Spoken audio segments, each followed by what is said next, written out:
Enzo Recto, kalaban ang katiwalian at kasinungalingan, kakampi sa katotohanan at kabutihan. Na kumakalat ang mga balita, humihiling raw ng private meeting si PBBM, ay si Sara kay PBBM. Maraming posts niyan. O, tingnan nyo. O, ito yung mga post na yan. Nagkalat yan. Ang sabi, galing sa isang official sa loob ng Office of the Vice President, nang paabot daw na nagre-request si Sara ng private meeting kay PBBM. Private sila lang. O, bakit? Ang sabi doon sa mga posts, mukhang mag-o-offer si Sara na magre-resign. Ano na siya, surrender na. Pero ano yan, kumbaga, wag naman buksan na yung mga bank records niya. Yung mga ganyan. Mga kabunyog. Ano yan, galing yan sa kung saan-saang mga posts. Siyempre, hindi naman kukumpirmahin yan ng Malacanang. Si Sara Duterte, siyempre, hindi naman kukumpirmahin yan. Hindi rin kasi sinabi kung sino yung source sa office ng Vice President. Pero doon kasi sa nagkakalat niyan, ano daw, galing mismo sa staff ng OBP. Nagre-request nga si Sara ng private meeting na kay PBBM. Siguro mag-i-explore ng mga paano kung halimbawa na hindi na siya lalaban, ibig sabihin, surrender na siya dyan sa impeachment na yan, ano ang magiging usapan? Parang deal. Okay, anong deal? At ang posible lang naman makapag-decide niyan si PBBM. So, ang parang request yata, private meeting na sila lang. Hindi natin alam kung totoo yan.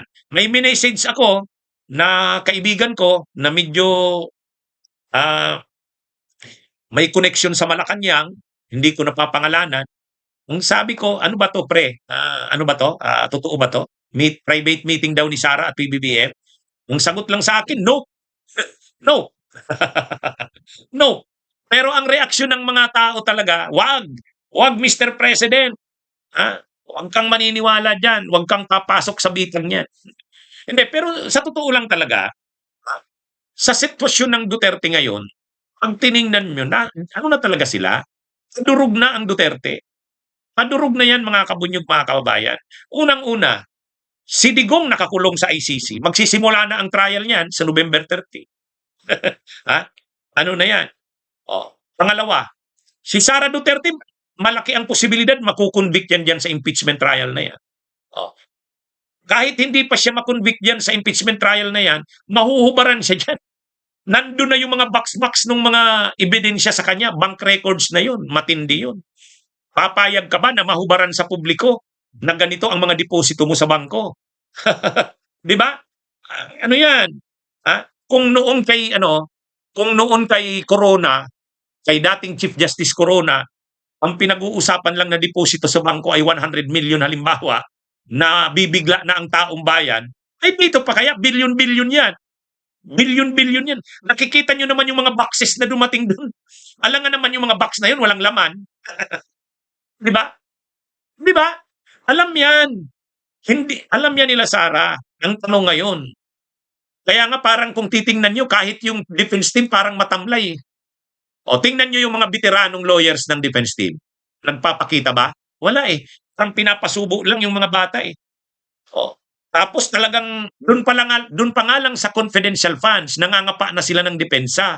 Lalo pa doon sa mga bank, yung mga unexplained wealth na ni Sara. Doon, mahirap na yun. Mahirap na yun. Hindi nila Hindi nila matatakasan na yan.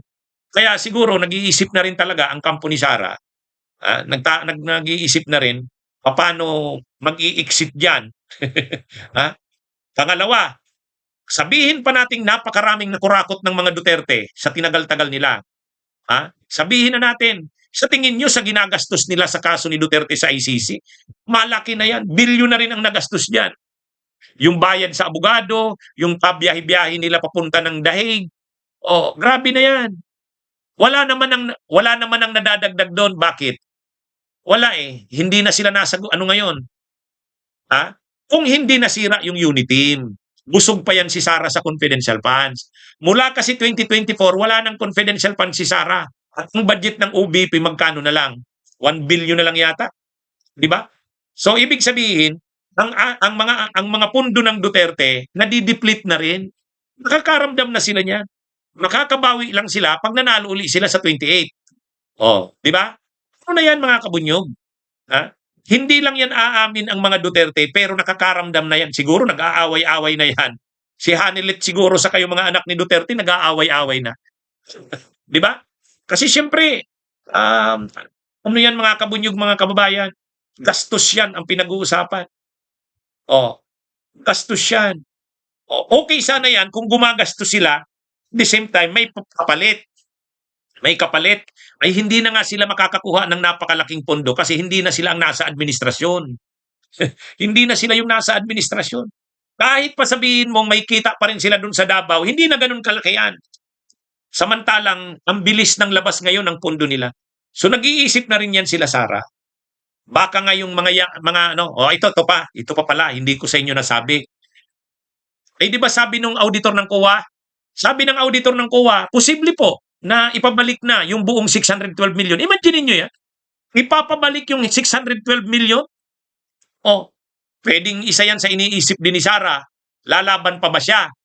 Ipapabalik yung 612 million na confidential funds.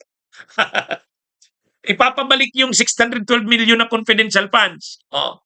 Pangalawa, syempre yung mga assets na yan, unexplained wealth, kinasuhan niya ng ombudsman, ipapa-freeze yung mga assets na yan. Ipapa-freeze yan. Oh, yan na mga kabunyog, mga kababayan. Kaya sa totoo lang, nag-iisip na rin yan sila Sara. O tapos yung mga kasamahan nilang mga kaalyado, nakakulong. Nakakulong si Jinggoy, nakakulong si Marcoleta, nakakulong si Mike Defensor. Napansin nyo ngayon, biglang nabawasan yung mga rally. Wala na yung financier nila si Mike Defensor. Oh, tapos hindi na maingay masyado sa Senado. Ang nag-iingay na lang doon si Amy Padilla at saka sila Cayetano. Wala na si Marcoleta. Si Loren Ligarda, nandun. Hindi mo alam kung babalik pa o kung kailan babalik. Wala na. Si Bongo, tahimik na rin. Yung magkapatid na Bilyar, silensyo na rin. Ayaw na rin madamay. Kaya sa totoo lang mga kabunyog, problemado na ang pro-Duterte camp. Kaya itong mga usap-usapan na ito, bagamat walang kumpirmasyon yan, pwede. Posible. Magni-negotiate na talaga yan ng exit. Graceful exit na. Pwede yan. Posible naman yan eh. Mga kabunyog, di ba? Kaya wala tayong kumpirmasyon, pero hindi naman malayo din yan. Posible yan. Ang nakakaramdam na rin yan ang mga Duterte. Kahit pa anong ni Sara, anong yabang nila Pulong, nila Baste, sa tingin nyo sa mga nangyayaring ito, hindi nila iniinda yan. Si Marcoleta nga, biglang tahimik na ngayon eh. Di ba? Tahimik si Marcoleta. Tapos tingnan nyo, si Cayetano, Alan, lagi nang absent eh. Kasi kakasuhan talaga siya, tutuloy na siya ni Lacson. Si Loren Ligarda nga, hindi na bumabalik pa. Iwan natin kung babalik na ngayong linggo. O, di ba? Ano yan, mga kabunyog? Padurog na ang Duterte. Posible talaga, nag-iisip na yan. Posibleng nag-iisip na talaga yan ng plan B. Bunyog, bunyog, halikan na kasama ka. Bunyog, kapag buklod ay may pag-asa. Luzon, Visayas, Mindanao, isa ang pananaw. Sa bagong Pilipinas ang bunyog isisigaw.